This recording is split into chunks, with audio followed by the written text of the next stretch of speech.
The abdominal crunch is one of the most common exercises used to train the abdominal muscles. The abdominal crunch targets the abdominal muscles, which are part of your core muscle group.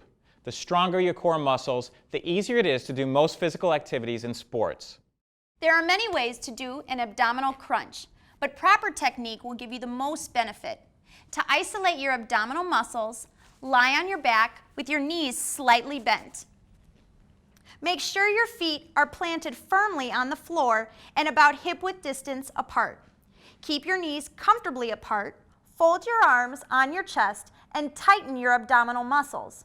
Raise your head and shoulders off of the floor. Hold for 3 deep breaths, then return to starting position. You'll feel tension in the muscles in your abdomen.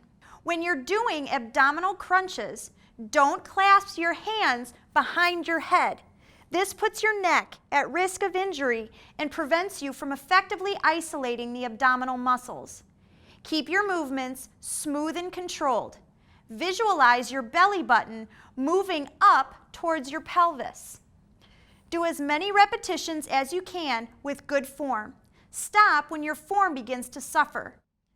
Remember, for best results, fold your arms on your chest and let your abdominal muscles do the work.